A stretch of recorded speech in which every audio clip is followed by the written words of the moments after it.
Marcus, welcome back to another installment of R/No Sleep. Today, we have one from Bad Andy the Red. Bad Andy, how you doing? Title! Bloody numbers have been appearing on my hand. I think they are counting down to something. This is a 5-part series, but they're all pretty short, so I'm just probably going to run them all together into one story. There will be a link in the description. Make sure you go check out Bad Andy the Red. Give him some love over there.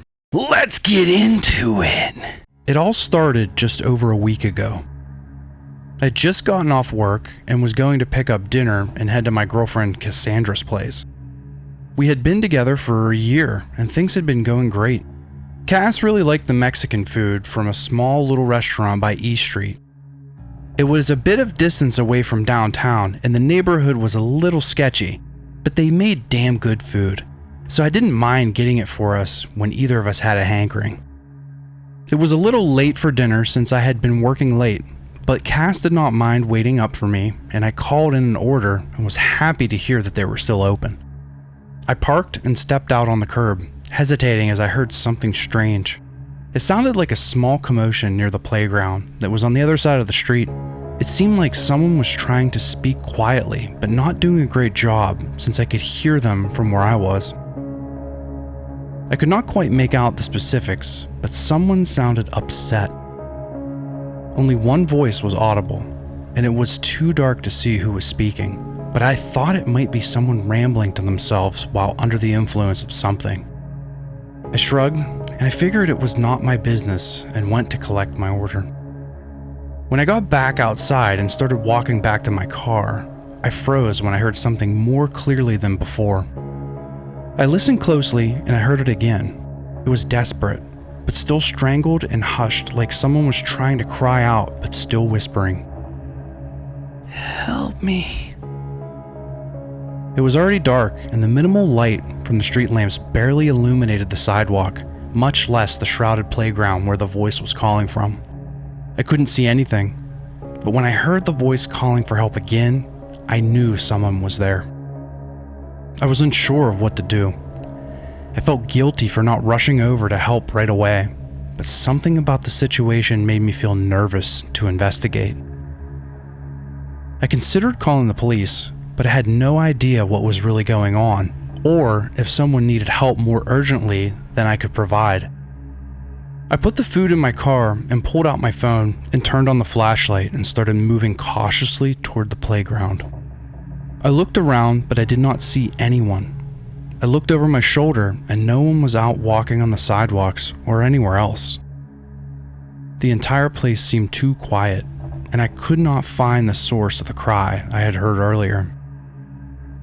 I almost convinced myself it was just my imagination and started to turn back toward my car when I heard it again. Please help me. I hesitated for a moment, but I pressed on and moved to an area by a domed jungle gym that was tall enough to obscure the rest of the area behind it. When I shined my light ahead, I nearly dropped my phone and gasped out loud at what I saw. It was a young woman lying face down and crawling slowly out from under the dome. She was leaving a trail of blood as she dragged herself forward. I panicked at the scene, but managed to overcome my initial fear and rushed forward to try and help. Suddenly, the woman on the ground seized my left hand and I felt a wave of pain and a burning sensation where she had grabbed me. She looked up and her eyes were bleeding. I recoiled at the horrific sight and tried to pull away, but her grip was iron. She stared at me and spoke again through now bleeding lips. Please, help me. It hurts. I can't stop it now. I wrenched my hand free with a pained gasp, and as I recoiled, I saw a large figure emerge from behind the jungle gym. It was holding a large knife and wearing a strange face mask that looked like a stone gargoyle's head. I had no idea what was going on, but it looked bad. A booming voice called out, "Get back! Don't touch her!" I was confused and still scared of the woman weeping blood, but the large man seemed to be a more imminent threat, and I wondered if he might have attacked her. I tried to stand firm against the imposing figure. I realized I had my cell phone out as my flashlight, and I should call 911. I shouted at the large man with as much bravado as I could muster, thrusting my phone forward like it was comparable to the large knife he was holding. "Stay away. Whatever is going on here, you need to leave this woman alone." I tried to subtly dial the numbers with my trembling hands. Instead of rushing forward to attack me, the figure just held up a gloved hand and spoke. "Oh, wait. I know you will not understand, but I have to do this. She is not safe. It must be stopped here and now." I had no idea what the masked man was saying. From where I was standing, it looked like he had just attacked her and was asking me to stay away for my safety. It seemed strange, but he did not sound angry, just concerned. It gave me pause just long enough to see what happened next.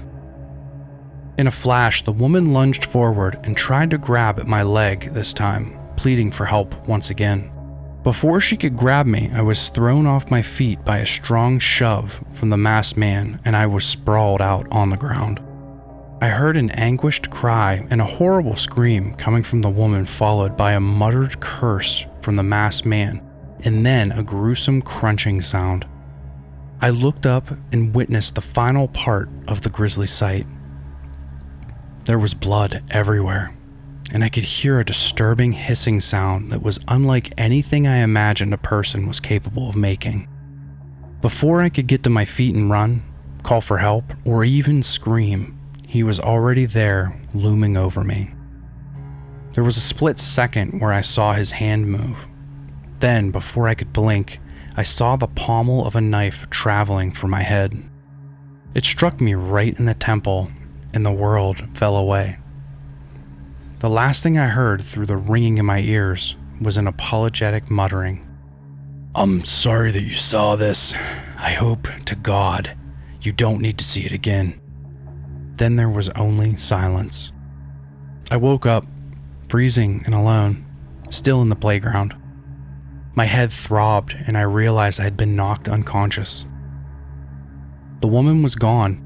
The blood that I swear I had seen everywhere was somehow gone as well. No trace of the large, masked man. No explanation as to what I had just seen and why. As I looked around in panic and confusion, I felt a strange burning sensation on my hand. I remember the woman reaching out to grasp my hand while she pled with me. Her grip had been very strong. I thought it might just be a bruise. Yet, when I looked at my right hand, instead of a normal mark or cut, I saw something else. It was an odd mark that looked like a deep tissue bruise.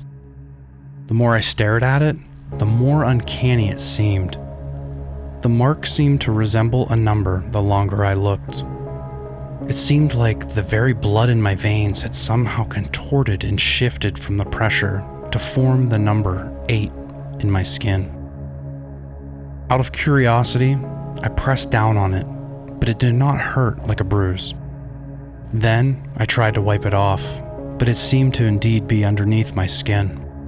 I had no idea how it got there, but when I considered the bizarre and bloody sight I had stumbled upon, I had a bad feeling I'd walked into something horrible, and whatever it was just the beginning. My phone rang, and the sound knocked me out of the daze I was in, staring at the bloody number that was staring back at me through my own skin. I blinked and picked the phone back up and answered. I heard Cassandra's voice, and she was still speaking, trying to see if I was there. I mumbled in acknowledgement.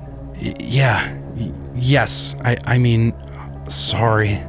There was a concerned pause, and Cass spoke again. Are you all right? You sound like you just woke up. I was making sure you were still coming. You were supposed to be here 15 minutes ago, and you didn't answer any of my texts. I was worried. I saw the missed text notifications, and then held my hand to my head as a wave of pain rolled from where I had been struck, making me nauseous and ready to kneel over. I apologized to Cass and told her I would get there soon. I lied and said I had car trouble since I didn't know how to explain what the hell had just happened to me over the phone. I wondered for a moment if I would tell her at all. Considered calling the police, but nothing else was there to indicate anything had happened. That woman and the man in the mask were both gone, and if I had not had the bruise on my head and the mark on my hand to prove I had been hit, I would have wondered if they were ever really there or if I was having a mental break. I thought I might have to tell Cass something better than just car troubles if she asked about my head and what happened. But I still did not really know what the hell happened myself. I drove to Cassandra's house in a daze, and when I started for the door, I realized I had been out for almost a half an hour, and the food was icy cold by then. I sighed and continued to the door to greet her. I apologized about the dinner, and we ended up ordering a pizza instead, since she did not want me to go back out again after the time I had. I agreed I did not really want to do anything else that day either. We enjoyed dinner and some time together, and I tried to put the incident behind me. I tried to rationalize the weird encounter as people playing a prank. Maybe I had been set up as a victim, though they did not take anything if the plan had been to mug me. Played the events over in my head as I tried to sleep, and something felt off. The disturbing look on the woman's face did not look like she was acting or playing a prank. She looked terrified. The odd burning in my hands returned as I considered the strange blood blister on it that resembled an 8. Nothing about that night sat right. I did manage to fall asleep, and I could not get the bleeding eyes and mouth of that woman out of my head. I eventually salvaged a few fruitful hours of sleep, but when I woke up, I saw something else that convinced me something was very wrong. In the morning, I had gone to the bathroom just as Cass was getting out of bed. When I went to wash my hands, I saw something that nearly made me cry out. I saw the mark on my hand from yesterday had changed. I blinked hard and even rubbed my eyes to make sure I was seeing what I was seeing. But there was no denying that the mark that had looked like someone had stenciled an 8 into my skin now looked exactly like a 7. It's the final countdown. So it's like some kind of countdown that's like etched into his skin. That's pretty cool. I like that. It's a really cool angle. Bad Andy the Red, always bringing it. We're going to roll right into part 2. Thanks for sticking around. Cass walked in while I was staring at the morbid mark on my skin, and I quickly covered it with a towel and made up a lie about how I cut myself shaving. She offered to get me something for it, but I declined and thanked her. When she left, I looked at it again, and when I looked back up to the bathroom mirror, I swear I saw the glint of bloodshot eyes staring back to me. In another moment, I was struck with a terrible buzzing sound in my head and an odd flash of heat under my skin, like my blood was boiling or I had a terrible fever. A moment later, the sensation was gone, but I was disturbed that it had happened at all. Something was happening. I thought I was sick, or maybe I had contracted some sort of disease. For lack of other options, I decided to go to the doctor and see if there was some explanation for this bizarre medical abnormality I was suffering after the disturbing encounter from the other day. Cass had asked to go with me, but I convinced her to stay home. I was suddenly nervous about whatever this was, spreading it to her if it was contagious. She reluctantly agreed, and I went to the closest walk-in clinic I could find. After checking in and waiting a while, I finally got into a room. Surprisingly, my temperature was normal when the nurse took it. My vitals seemed steady too, though my blood pressure was a bit high, even though that was normal for me. A tall older man by the name of Dr. Whittaker stepped into my room and took a look at me.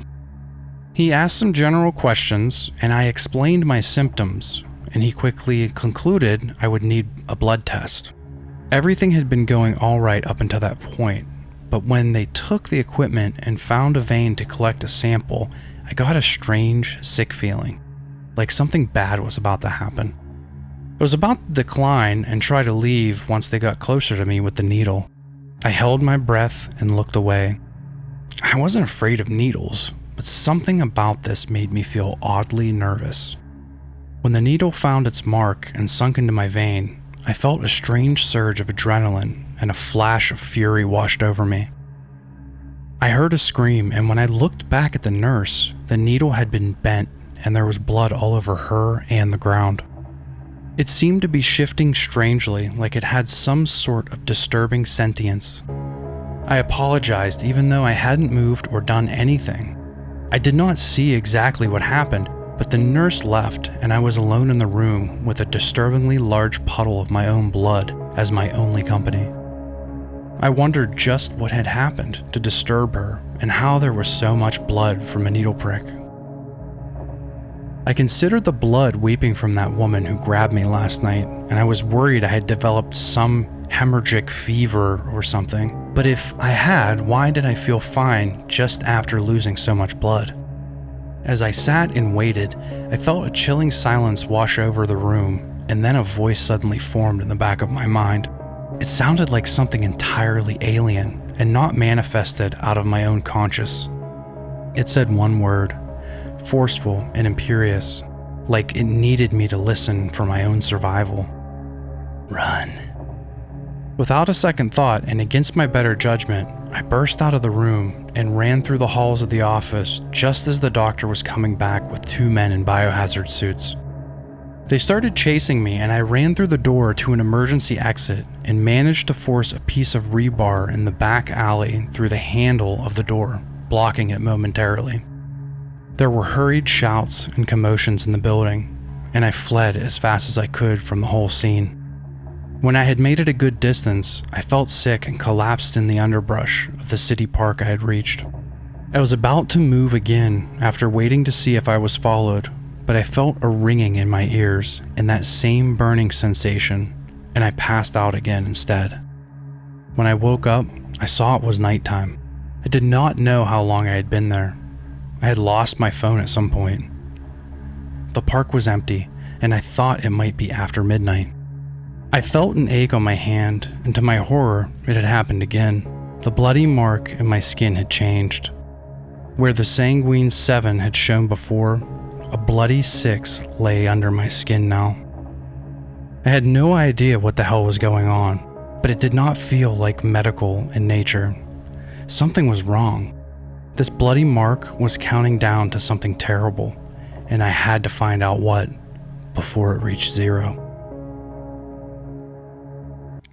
The sun was starting to rise, and I managed to stagger out of the park and onto the street. I had no idea what to do now.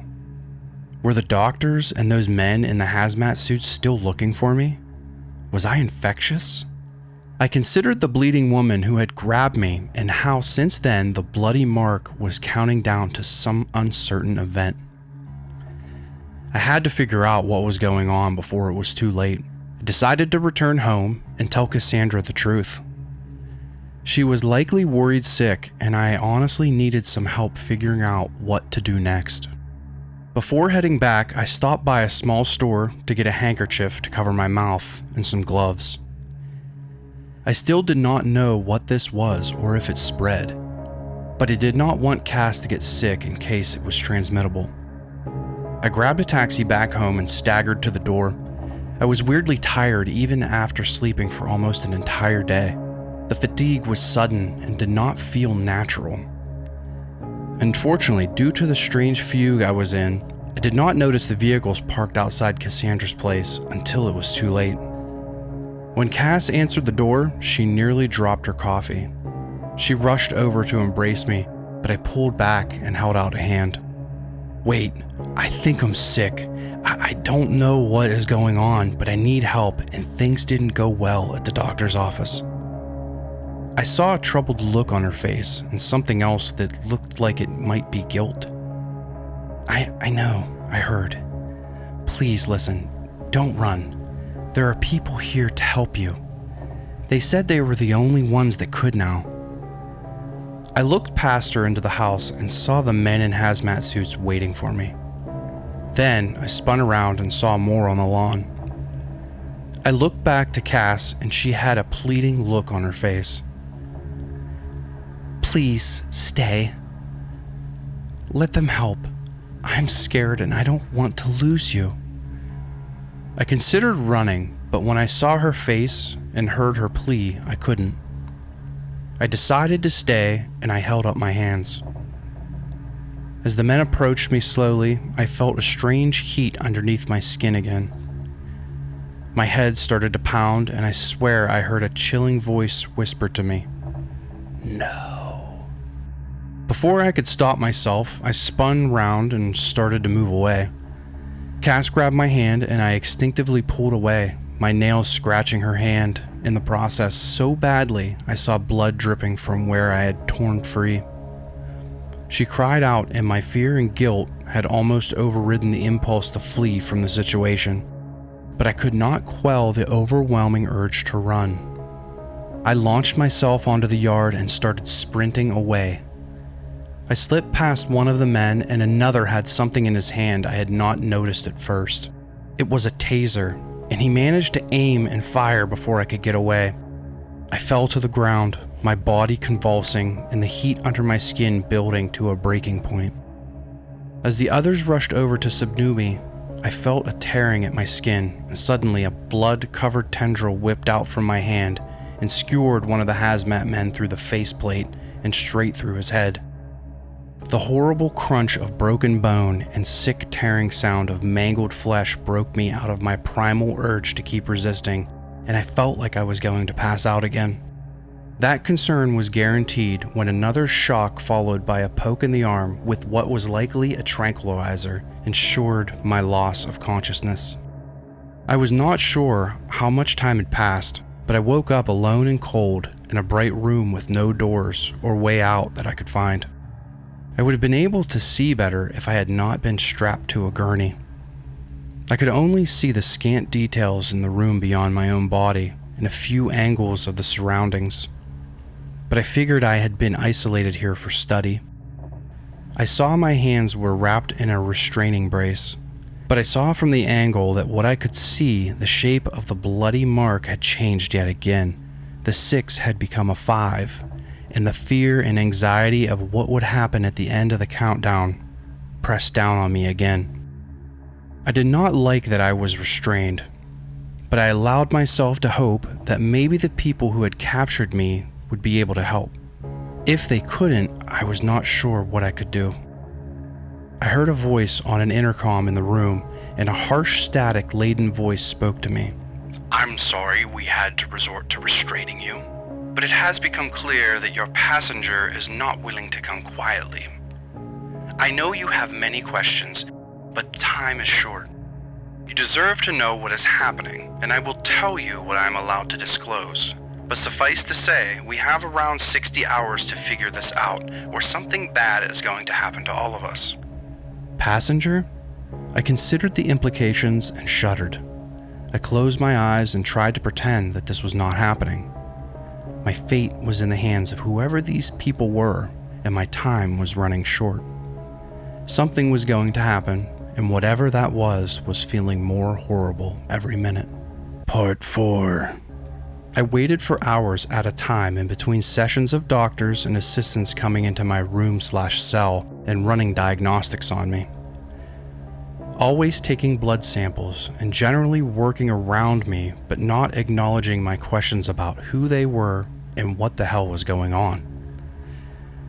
All of the people working in the room would not identify themselves, and I had no idea what organization these people were really from.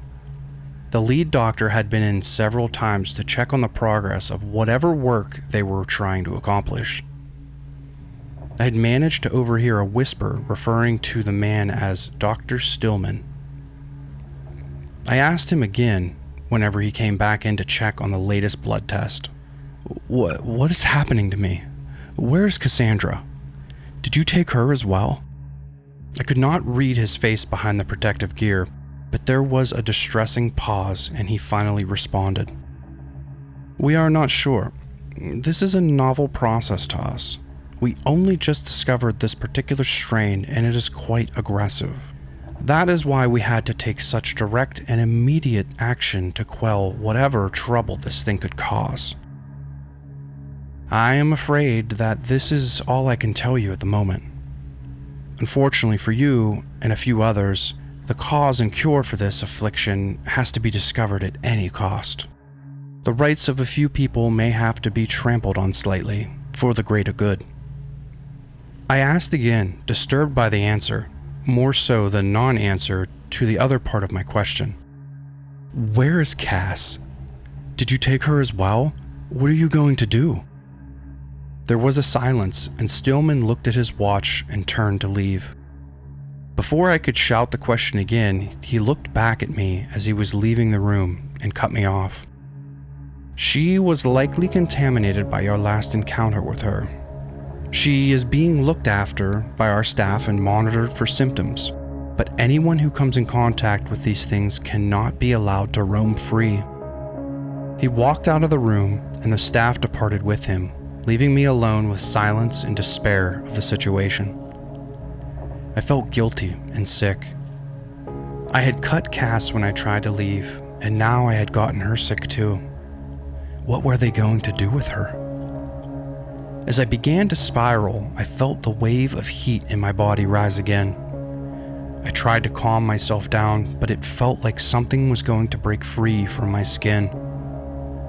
I strained against my restraints, and this time, as I writhed, I felt an odd sensation of quiet come over my mind, and the room was still. Then a creeping whisper was heard in the back of my mind. I froze as I realized it was speaking to me. One of our blood. Leave now. My mind raced and my skin prickled at the ominous voice speaking into my mind. Even if I wanted to follow the instructions of the creepy voice, I had no means to break out. I suddenly felt like I was not alone in the room, yet the door had not opened. I heard scratching on the glass of the window and saw a disturbing outline of a figure through the shrouded glass. Then I heard a terrible squishing sound, like someone wading through the muck and grime, and even worse things. I tried to move and couldn't. Then I felt sick, very sick. I felt a bulge welling up in my throat, and before I could stop myself, I spat out a glob of blood that landed near my hand, and to my surprise and horror, it started to move. I felt a bit of pain and heard a hissing sound, and then was amazed when my range of motion had increased. I felt the restraints loosen and then fall off completely, and I heard the ragged sound of breath coming from something in the room that did not sound like it possessed human lungs. I was free, but too scared to move. I started to think maybe I shouldn't leave. Whatever this was could be too dangerous to be let out, but I thought of Cassandra and everything that had happened, and I felt the urge to leave again, to find her and get her back. The compulsion overrode my fear and concern without looking at the disturbing figure in the room who had set me free. I burst out of the room in a run. I managed to knock the door down in my flight. Despite being barred from the outside, I had managed to break it down with minimal effort, and as I sprinted through the hall, my ears started to ring and my conscious thought began to fade to the point where it felt like I was dreaming. I kept moving, and as the feeling became so distant, I thought I would fall asleep on my feet, like I was fully in autopilot in my own body. I dimly remember 2 scientists trying to stop me. Worse still, I remember how much I seemed to enjoy the taste of their blood and the feeling of tearing them apart. Yes, it was a vivid nightmare, but the nightmare was only beginning. The sound of a blaring alarm knocked me back to my senses, and I looked down at the medical gown I had been wearing. It was torn and covered in blood. Before I could react in the proper horror to the scene before me, the voice in my head spoke again. We are not here. She is not here. Bring us together soon. Go. I had no idea what I had done or what was happening. I only knew that the voice was right and that Cass was gone. The path behind me was covered in blood, and I knew it was not my own. I had done something monstrous, but I did not care just then. I only knew I had to leave. I had to find her. I left the building in short order and stepped out into the morning sun. The light reflected off the bright sheen on my skin that showed the bloody mark resembling a 4 now. 4 days left to find Cass and find a way to stop whatever was going to happen to us. I was wandering in a dazed state down a sidewalk. I had no idea where to go, where Cassandra was, or what the strange organization that had taken her was either. I thought again that maybe I should have just stayed, but the way Stillman spoke, the way he sounded certain he would handle the problem one way or the other, made me think that if all efforts failed, that I would be burned alive, rather than let whatever this sickness was spread. Worse still, Cass would likely follow me soon after if they failed to find some cure. I knew I couldn't go back though, partly because of that feeling of hopelessness and partially due to the disturbing voice that nagged in the back of my mind. A voice that was not my own, but felt like it was in my head. It would not allow me to go back to that place. Just thinking about returning caused my head to start hurting and that burning sensation in my blood to start again. I took a deep, steadying breath and continued staggering in the direction I hoped my apartment was. I considered they might have people posted there as well, so I reconsidered after a while and decided to make my way to a cheap motel near the outskirts of town where I had been wandering. My phone had been lost, but I picked up a cheap burner from a crappy mobile store on the way to the motel. I got to my room and was relieved when I found out it had free Wi-Fi. I started looking up any reported incidents of odd illnesses nearby and other things I could recall, no matter how incidental they might be. I couldn't find much after searching for an hour. I almost gave up, but eventually I found a strange blog that had a story that sounded a little too familiar to be a coincidence. The person claimed to have seen someone murdered in a fountain of blood by a strange, masked individual. What struck me was the way they described the mask as one looking like a gargoyle. Normally, I would think the account was from a crazy person, but it was too similar to what I had seen to be anything but a witness to whatever the hell I had seen as well. I immediately sent a message to the blogger asking about the encounter. After waiting for another hour, I had almost fallen asleep when I received a response. Who is asking? I responded as directly as I could without risking exposing my identity. Someone who has seen them too, or at least I think I did. There was a long pause and a response showed up again. We should meet, Central Park, tonight at 10 p.m.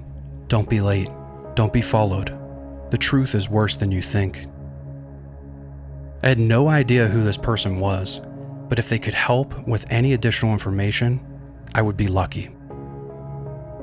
It was cold outside, though I kept going through periods where I could feel the chill and where it felt hot under my skin.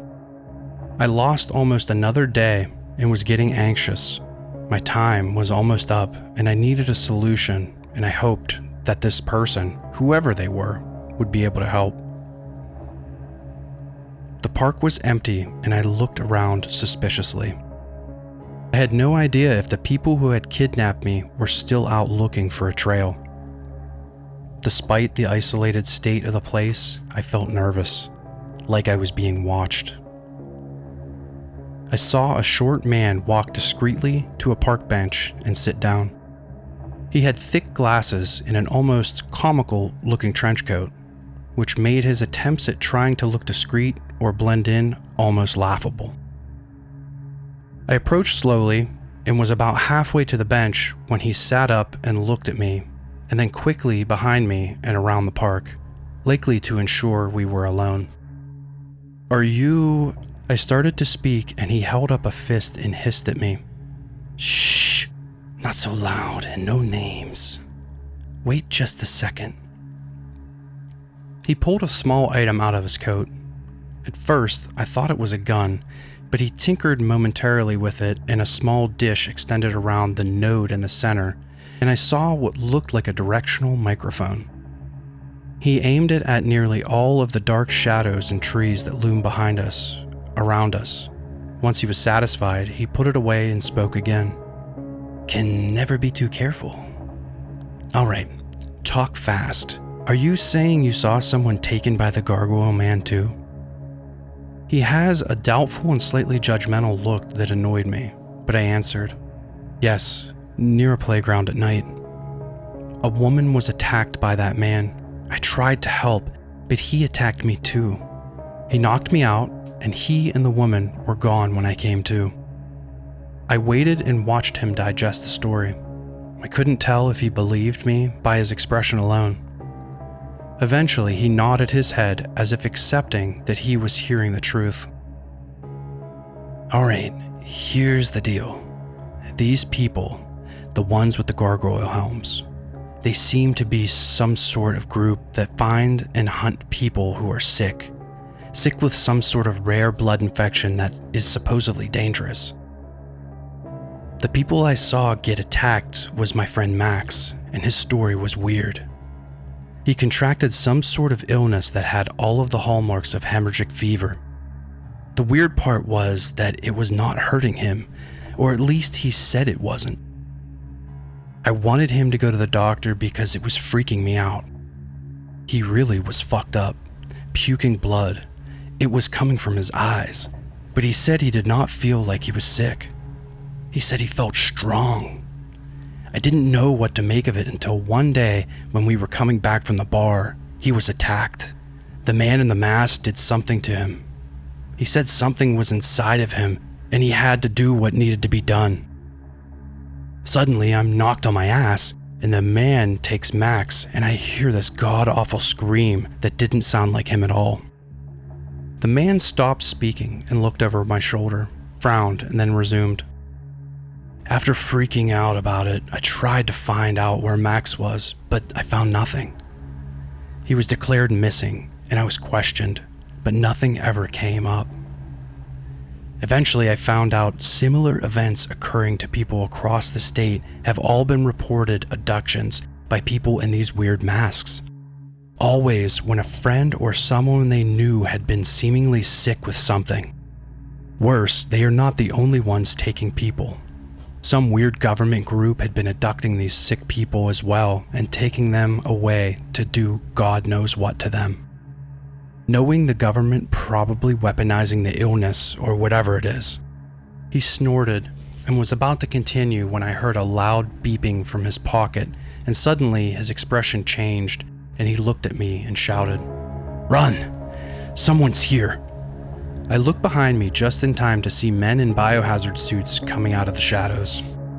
One had leveled some sort of gun at me, and I fell to the ground, narrowly dodging a dart of some kind. I saw the man I had been speaking with taken off his feet as he was trying to get away.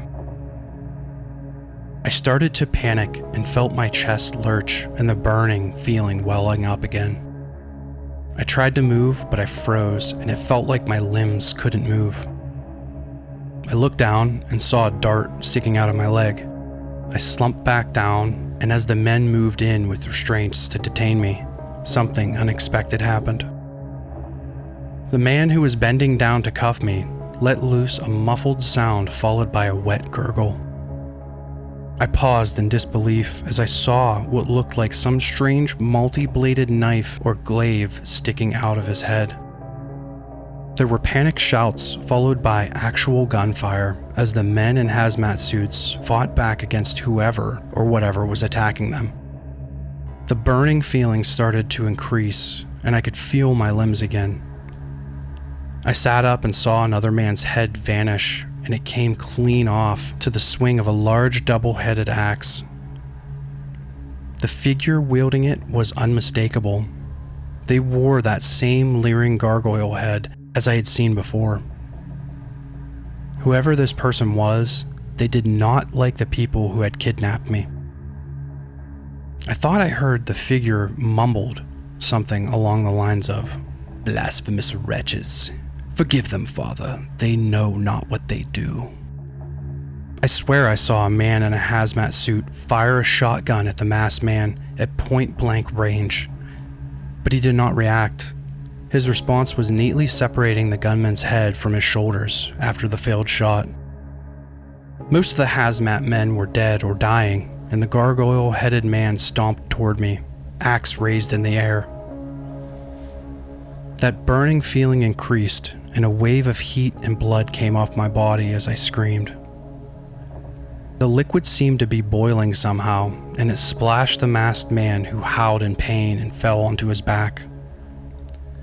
Whatever I had just done had stopped him momentarily. I got up and suppressed the strange urge to fight. Instead, I ran as fast as I could. The masked man regained his footing and shouted after me, "You will only die, tired creature. Let me give you a clean death before the society makes you into something worse, trying to cure you." He started moving toward me, but was engaged by a group of hazmat suit-wearing gunmen and was forced to fight back while I fled. I ran for what felt like hours. I can scarcely remember it though, like my body was on some sort of autopilot. Eventually, I found my way back to the motel, and after checking around for a while to make sure I was not followed, I staggered back into my room and collapsed from exhaustion. When I awoke, I did not even have to check my hand, though I did out of habit at this point. I closed my eyes and tried to calm myself. Despite the confirmation I had seen, that meant I only had 3 days left. I had no idea what the hell was happening, but things were going from bad to worse. Part 6. The cycle of running for my life and losing consciousness was getting old. I suppose this time I felt safer being in the hotel room.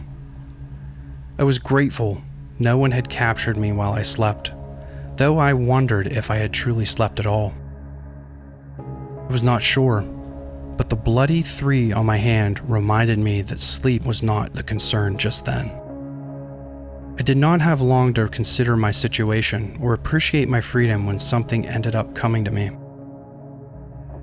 I heard the door creak open, and then a small metallic clatter on the floor.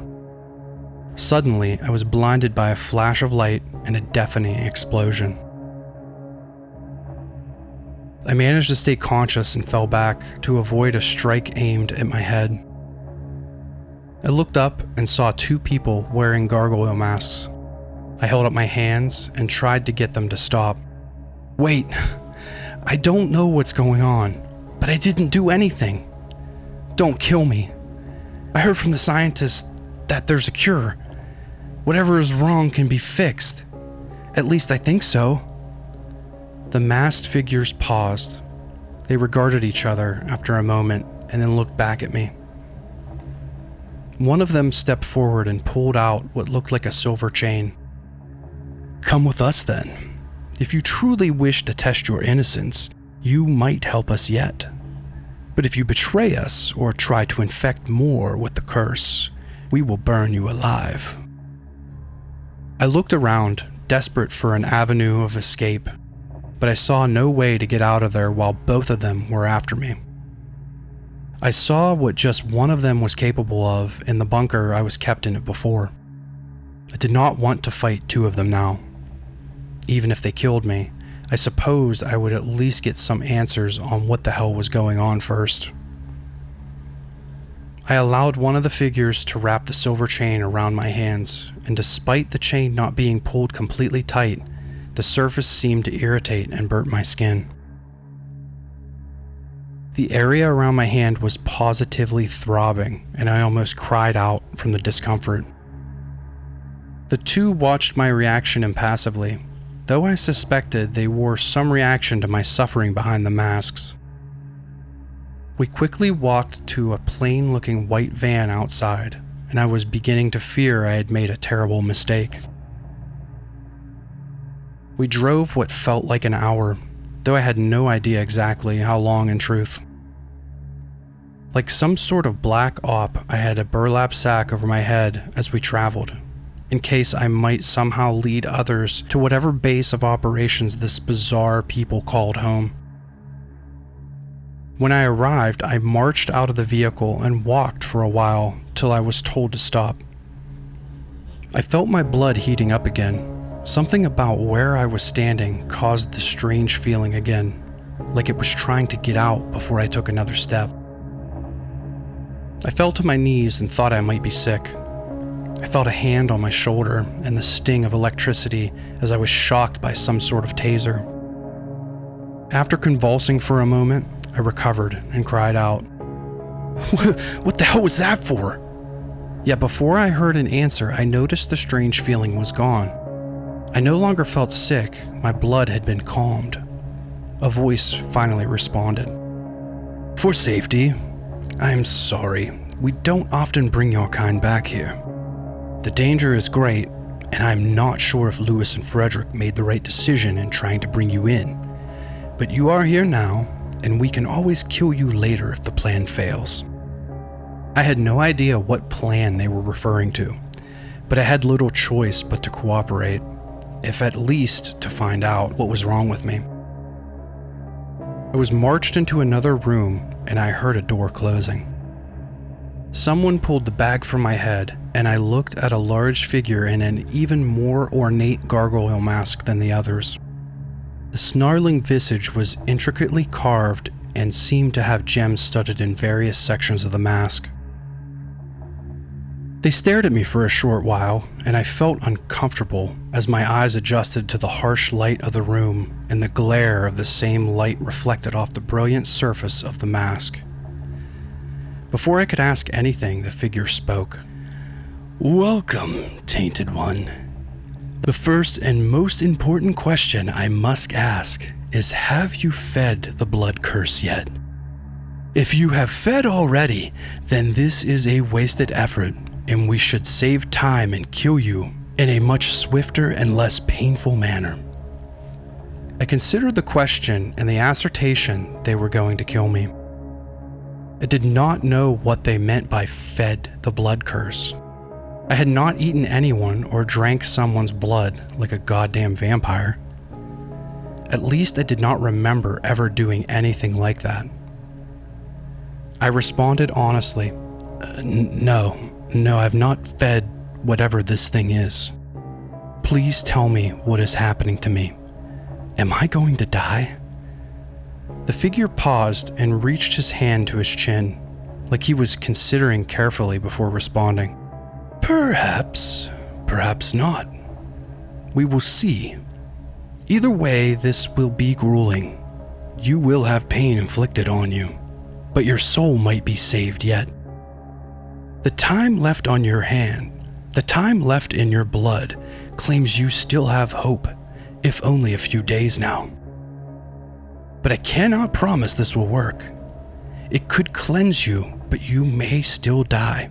Yet I am afraid we cannot risk leaving you to spread the curse further, or worse, become something altogether different when your time is up. I looked at him doubtfully, and he spoke again. I will not lie, the chance is slim, but I will not deceive you about our intentions. In fact, I will tell you a bit more about what is happening. You will either die or live, knowing that you can never share the secrets you find out here as long as you continue to live. He stretched out his hands, gesturing to the building around us. This is the Hall of Atonement. You are currently being held by our group, the Society of Hermes. We are a clandestine group of warriors and healers who keep the people safe from the physical and sometimes supernatural threats that might menace all of mankind. It just so happens that you found yourself involved in our little struggle against a very pernicious foe.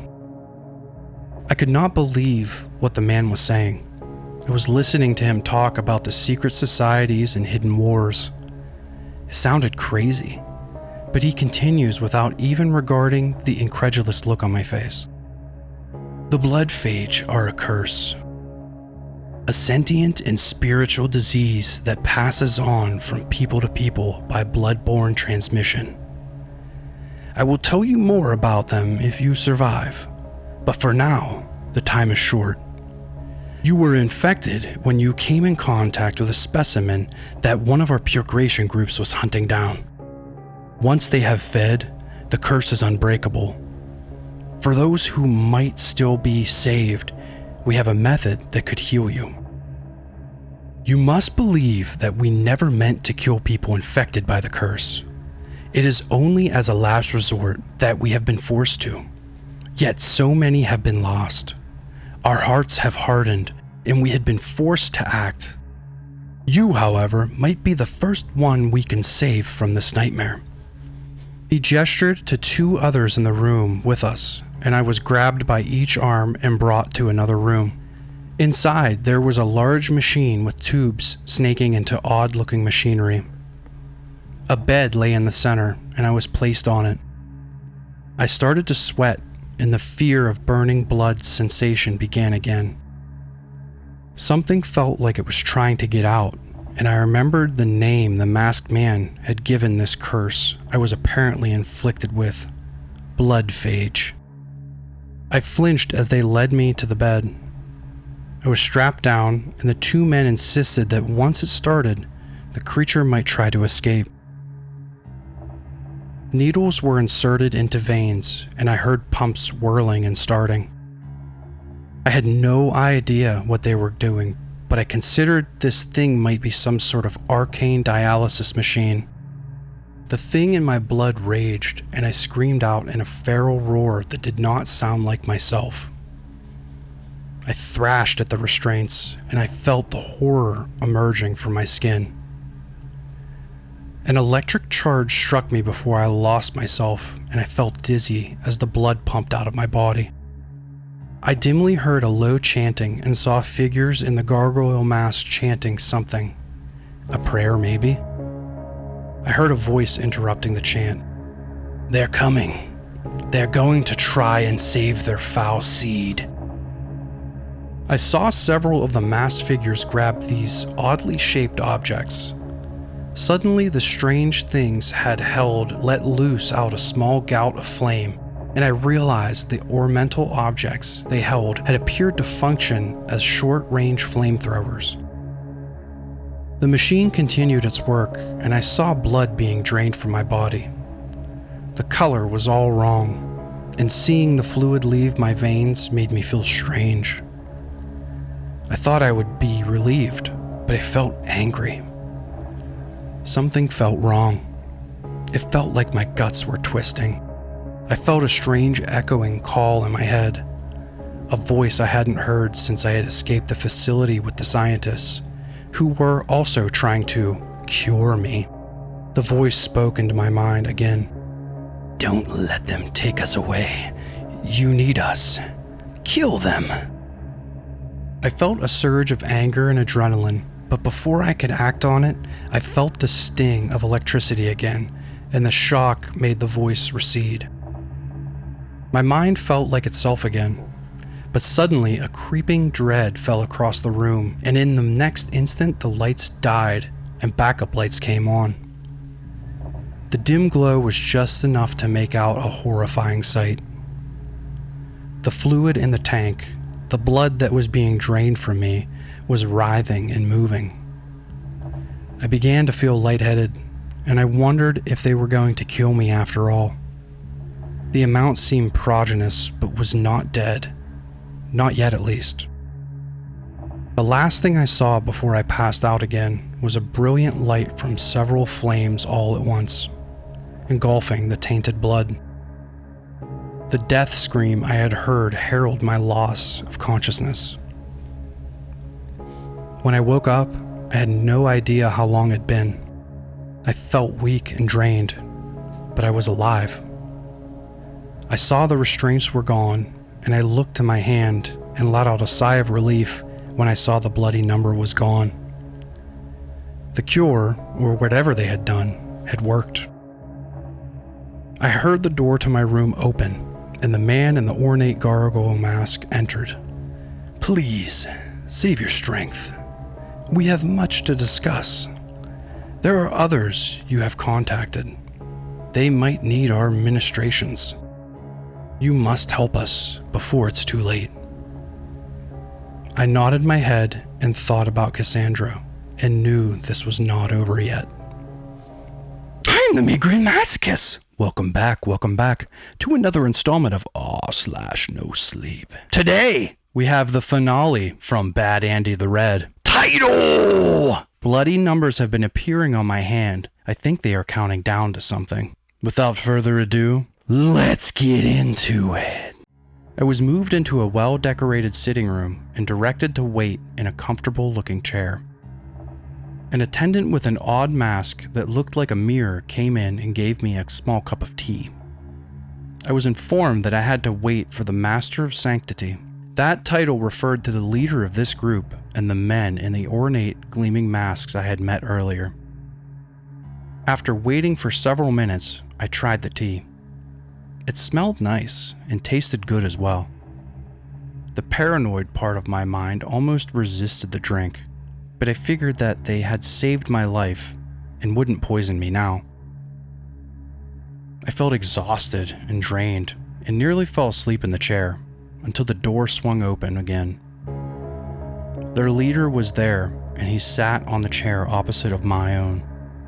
He dismissed his attendant and apparently wished to speak with me privately. I am relieved to see you are up and about. I must say it has been a while since we had been able to save someone like this. Most victims give in to hunger and are beyond our salvation. You have a remarkable will. I nodded grimly and was not sure if I should thank him for the compliment or cut through the distractions and ask about what they were going to do next. He continued before I could decide. Yes, you are an interesting case. Though now that you have survived, he paused, considering his next words. I am afraid I must ask you something difficult. I must ask that you help us find those you've been in contact with and determine their well-being. I knew he meant who might have been infected and when. I immediately thought of Cass. A pit in my stomach grew when I considered they might help her or kill her, depending on if she had succumbed to this horrible curse. Did not want her to suffer for my mistake. I did not want to risk them hurting her. Yet I considered the horror of what she might do to others being manipulated by those blood phages, as they called them. I thought about how she would never hurt a fly and how those things might have already convinced her to rip someone apart. To Cass, that might be a fate worse than death. I made up my mind I would cooperate. I would have to live with the consequences of whatever happened next. After a long pause, I gave him my answer. Yes, I will help you find everyone I can, everyone I remember. The Master of Sanctity nodded his head solemnly and stood up, gesturing me to follow him. Come on then, we have much work to do. Now that you are here, you will need our help as well. Whatever you do next, you are part of this world, and there are things you need to have and things you must know. We walked down an ornate hallway with Gothic architecture. Many decorative gargoyles lined the walls, the faces and expressions not unlike the mask of the Order members. We emerged into a large hall that looked like a medieval armory. Archaic weapons stood in lined shelves and were flanked by racks of more modern equipment. I saw what looked like a variety of firearms and even grenades and other ordnance. There were also shelves of glass containers with odd-looking liquids gleaming in the dim torchlight. I was shocked by the contents of the armory, but was pulled along into the room, and as soon as we entered, several Order members stood at attention as the Master of Sanctity approached. He made some hand gestures in some sort of sign language and then spoke to the nearest Order member. We need equipment for a new initiate. I heard the word initiate and did a double take. Wait, what? I thought you just needed my help finding the people I came in contact with. I never said anything about joining this group. He held up a hand to silence me and tilted his head. I know you had no intention of joining us. Days ago, you never knew we existed, yet here we are. We never planned on having you, but the danger posed by the blood phages demands action. Those who know of their existence also know the danger. Knowledge is power. Use that power. You have a responsibility to deal with this threat. Even if you were manipulated, you still help spread the curse. For that, you must sacrifice. You must relinquish the bliss of ignorance. You must sacrifice your freedom to be a bystander and put this behind you. Indeed, you must help us put a stop to this curse. Then, when it's over, we may rest and our duties will be fulfilled. Until that day, you owe us your life and your service. My jaw nearly hit the floor. I could not believe I was being enlisted to fight in this cult-like order against a nightmarish, sentient blood disease. It was all too much, but I hated to admit he was right. I would have been dead without their help, and if joining them could help stop the spread of this curse, I had little leverage to decline. I nodded my head and he returned the gesture, and several masked attendants went scrambling through the armory grabbing items from the shelves. One of the attendants handed me one of the odd vials of liquid. I looked back at them dubiously, but the Master of Sanctity just nodded his head and gestured for me to drink it. The Kykeon is a necessary protection. It helps us keep up with the unnatural speed and strength of the worst abominations that the blood phages can create. The effect is temporary, and there is no lasting side effect beyond some mild halitosis. He chuckled and bid me to drink the liquid. I was unsure about it, but considering what I had put up with these last few days, I would take any edge I could get. I drank the contents of the vial in one swig, and the taste was awful. I almost gagged, but I felt a hot surge in my muscles and an odd, invigorating sensation. I couldn't believe it. But even though I had almost died yesterday, I suddenly felt like I could wrestle a grizzly bear. After imbibing the strange potion, I was ushered into a sort of changing room and was told to put on a strange transparent bodysuit under my other clothes. At that point, I was done questioning everything and just did as instructed. I was surprised to find the strange suit tightened over my frame once it had been on, and I realized it must have been some sort of protective second skin. Then I was given a large coat, much like the other order members I had seen before. The coat was heavy and had a lot of small pockets and even a short inline utility belt. Finally, I was given the last piece, which I half expected at that point. The snarling visage of a wicked-looking gargoyle stared back at me from the helmet that was set down on the table across from me. I looked down at it, and then the others in the room. I did not decline to wear it, but I asked one question before I moved to take it. Why gargoyles? The Master of Sanctity answered my question. Humans are weak and frail. They have often been subject to the whims of evil spirits, preyed on since time immemorial. The blood phages are as much as a spiritual disease as a physical one. As such, we have often sought our own monsters to protect us. Gargoyles and other monstrous figures have been used to ward off evil spirits. We may be just humans, but sometimes we must become monsters to protect humanity. The grim rationale made sense, especially in this very literal case of evil spirits and monsters. I reached for the mask and without further ceremony, placed it on my head. It was a bit stifling inside, but soon I realized I could see surprisingly well out of it. The others looked on in silent approval as I stood among them. I was part of the order now, whether I wanted to be or not. After I donned the mask and accepted the initiation into the order, I was taken over to the small armory and given a set of tools. I was doubtful about my ability to fight these things and wondered if there was supposed to be some sort of training program. As if reading my mind, the Master of Sanctity spoke. "You survived, made it this far. There is a technique we can teach you, but the natural ability to survive is the most potent weapon against these monsters. They prey on fear. They infect the vulnerable. Your spirit is more important than any of these tools." He reached to a shelf and secured a short blade with a strange-looking vent on the side of the edge. "The tools, however, will help you finish the job." The dim room blazed into light as he pressed a button on the handle of the short sword, and a gout of flame engulfed the surface and almost threatened to reach beyond and ignite the wooden furniture in the room. I almost fell back, but I saw the other order members standing still as the flame leapt out. I steadied myself, slightly embarrassed by my initial fear, and looked back at the Master of Sanctity. He was handing the weapon to me, and I accepted it cautiously.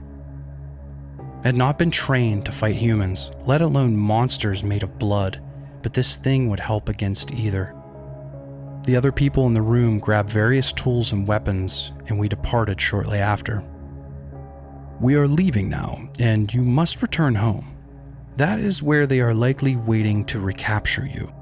They may also be where anyone else who is waiting for you would look." I paused at the implication and realized that if Cassandra had escaped, she would have been looking for me too. I prayed I was not too late and nodded my head in agreement. Myself and 4 order members embarked into a nondescript van, and I directed them to my house. The rest of the order was mobilizing to a different location. I asked why they were not staying together, and I found out this other location had apparently been hollowed out and turned into a nest. Did not like the sound of it, especially since more of the order would not be able to accompany me back home. We arrived at dusk and the lights were out. I was not surprised, and part of me was glad it seemed empty. I was as afraid to see Cass as I was hopeful. I did not know if this thing had consumed the woman I knew and replaced her with some living virus that only wished to infect me again with the monstrous plague I had unknowingly given her just a few days ago. I wondered if she had a bloody number on her hand, counting down the days until she would become something monstrous. I tried to shake the morbid thoughts from my mind as we prepared to disembark. The other members stepped out and beckoned me to follow. We slowly approached the house, and everything was still quiet. It was not until we were nearly at the door that we saw something. Our flashlights shined upon a dark red stain on the floorboards of the patio and the door. There were also what appeared to be progenious scratch marks all along the surface of the deck. I felt pressure in my head and heard a familiar voice speaking to me again.